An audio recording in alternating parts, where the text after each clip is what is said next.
Hi and welcome to this short tutorial by J-Craft Irrigation. Today, we'll learn how to drain your sprinkler system. First, you'll want to go into the basement and find your main sprinkler shutoff valve. This should be off of a T on your main water line. As you might be able to see, this is the main water line that supplies water to the whole house. And there's a T right here that supplies water from that main water line to the sprinkler system. You'll want to turn this handle to the off position. It will look like this. This means that it is in the off position and will not let any water by. Next, you'll want to unscrew this little cap right here. This is called a bleeder screw right here. And you'll want to have some sort of towel or something to catch the water as it drains out. Because there will be some water that as you can see, there's some water in there. So just use a towel and catch that water. And just keep unscrewing it, and now it is completely off. I'll have that soak all that up while I take this cap and put it in my pocket to not lose it. So I'll just put it in my pocket, and now it's all set and I won't lose it. And now I just get any excess water.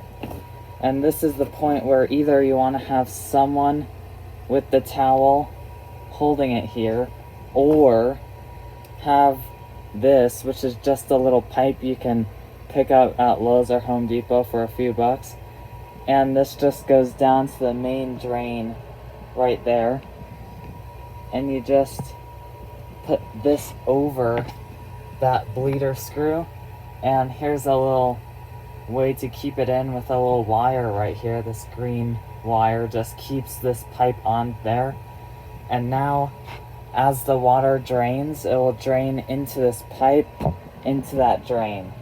That is how you want to have it. Now, we'll go outside. Before we quite get outside though, you'll want to make sure that your controller is in the off position, so it will no longer run, so it doesn't try to turn on the valves when there's no water in the system. So as you can see, it says off. Next, I'll come over to my backflow preventer. It's a little windy out here. I'll come out to my backflow preventer, which is this right here, and I will unscrew this second bleeder screw right here. If I can even. You should hear some air trying to get into the system. And now it's all dissipated again. I'll keep this cap in my pocket so I do not lose it. Next, you'll want to take a flathead screwdriver and unscrew these two valves right here. Water should come spraying out of this, so make sure you're not in the way of it. Watch this. There goes that. And second one. There. And now water should be coming from this bleeder screw right here. Next, you'll want to take both of these valves, the ball valves right here, and set them to a 90-degree position. So right halfway in the middle of on and off. Just like that. This is how you want to keep it. And in case you do not have a bleeder screw down here, it might have a little automatic bleeder screw, and water should still come out of here. And here, of course. Second to last step, you'll want to find where your green valve box or boxes are and come up to it and open it. So in my case, this metal is in the way, so I gotta pull up a little differently.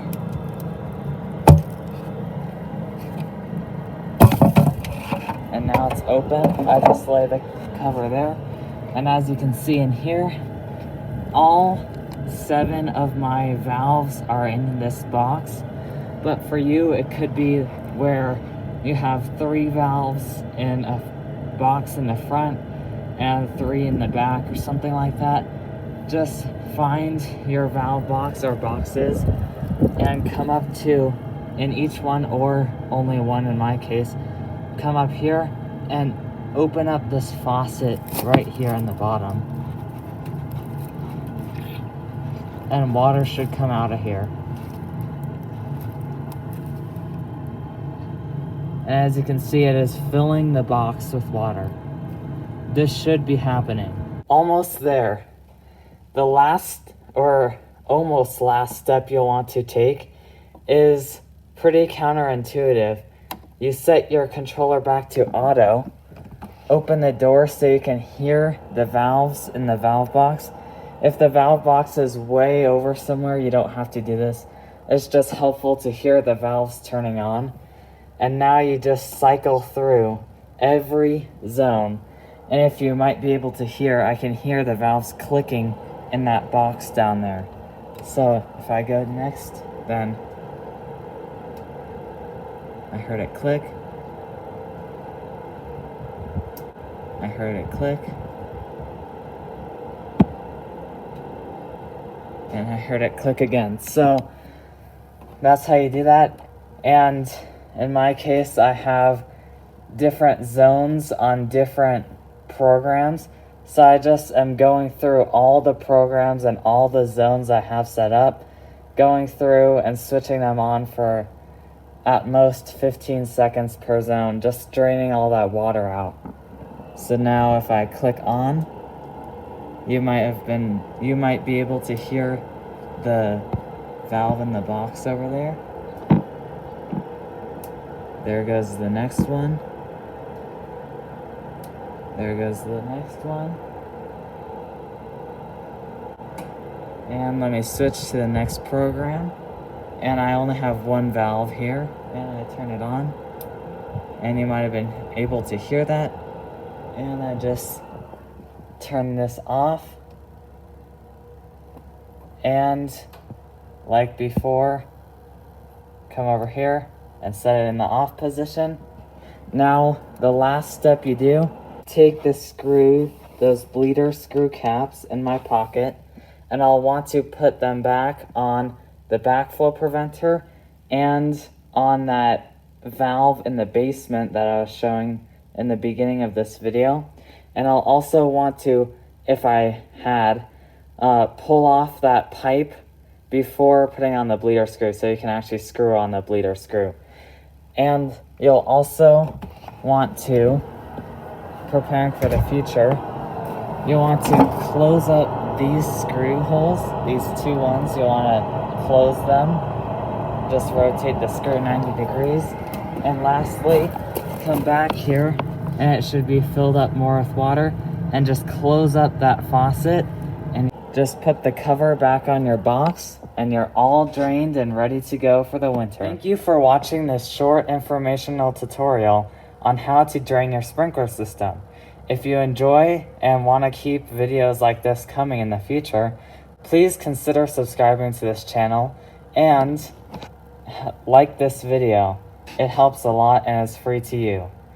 Anyway, besides that, thank you for watching, and I hope to see you in the spring with a video on how to turn on your sprinkler system. So long for now.